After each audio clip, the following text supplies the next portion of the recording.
خاندانی حسد کسی انسان کو کس حد تک گرا سکتا ہے؟ آج ہم ترکی کی مشہور زمانہ خوفناک فلم سجن 2 کی کہانی کی تہوں میں اتریں گے اور دیکھیں گے کہ جب اپنے ہی دشمن بن جائیں تو سچ کتنا بھیانک ہو سکتا ہے۔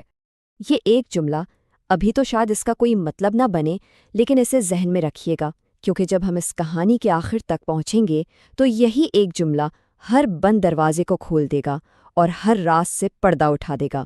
تو کہانی شروع ہوتی ہے ہجران سے، ایک ایسی ماں جو اپنے اکلوتے بیٹے بیرول کی اچانک موت کے بعد غم کے ایک نا ختم ہونے والے سمندر میں ڈوب چکی ہے۔ اس کا دکھ صرف ایک ماں کا دکھ نہیں ہے، بلکہ یہ ایک ایسی اذیت ہے جو اس کی روح کو اندر سے کھا رہی ہے۔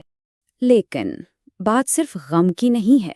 ہجران کو اپنے ہی گھر میں عجیب و غریب خوفناک چیزیں نظر آنے لگتی ہیں۔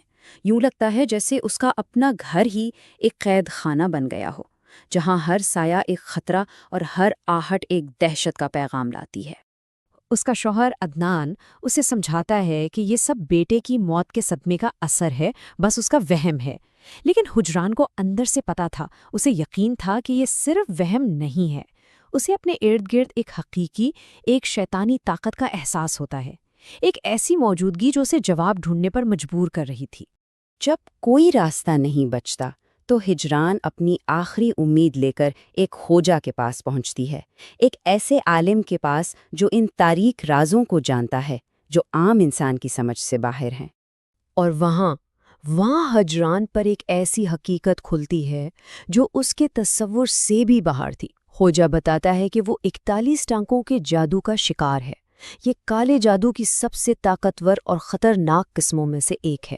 کوئی معمولی جادو نہیں، بلکہ ایک ایسی رسم جو شیطانی عفریت جنوں کو استعمال کرتی ہے تاکہ ایک پوری نسل کو جڑ سے اکھاڑ پھینکے۔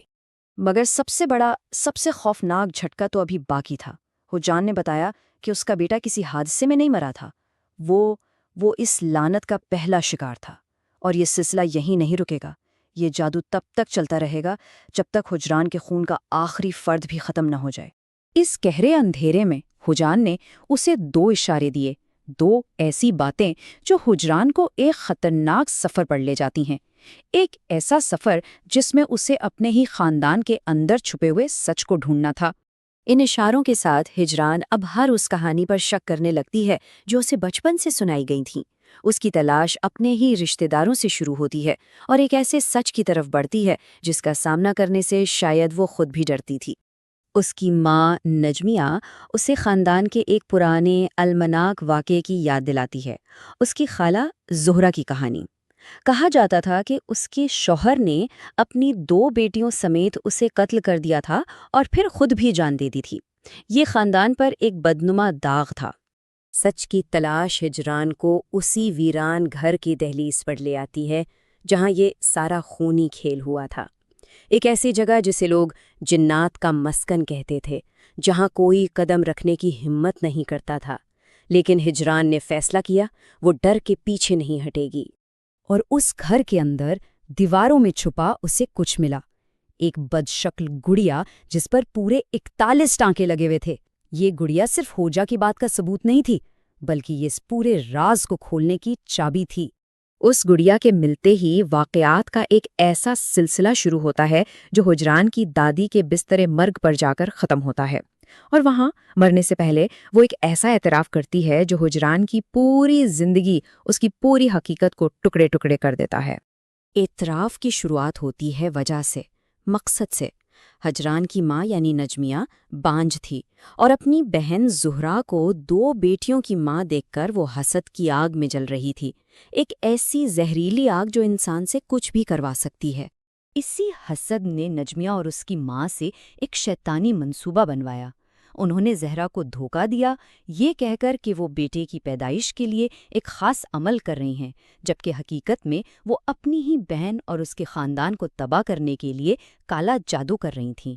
اس گڑیا کا ہر ایک ٹانکا ایک بد دعا تھی، ایک تباہی کی نیت تھی، جس سے عفریت جنوں کی طاقت سے جوڑا گیا تھا تاکہ زہرہ کے شوہر کے ذہن پر قبضہ کر کے اسے پاگل پن کی اس حد تک پہنچا دیا جائے جہاں وہ اپنے ہی خاندان کا قاتل بن جائے۔ اور پھر کہانی کا سب سے بڑا، سب سے چونکا دینے والا موڑ آتا ہے۔ ایک ایسا سچ جو سب کچھ بدل دیتا ہے۔ حجران نجمیہ کی بیٹی ہے ہی نہیں، وہ دراصل زہرہ کی تیسری بیٹی ہے۔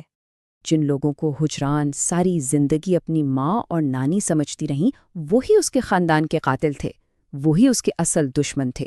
انہوں نے اس کے خاندان کو ختم کیا اور پیدائش کے فوراً بعد اسے اس کی سگی ماں زہرہ سے چرا کر اپنی بیٹی بنا لیا۔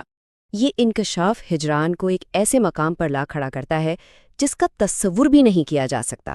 یہ کہانی خاندانی حسد کی تاریکی کی ایک ٹھنڈی مثال ہے، اور آخر میں ایک سوال چھوڑ جاتی ہے، جب کسی کو یہ پتہ چلے کہ اس کے سب سے بڑے دشمن وہی ہیں جنہیں وہ سب سے قریبی سمجھتا رہا، تو ایسا انسان کہاں جائے؟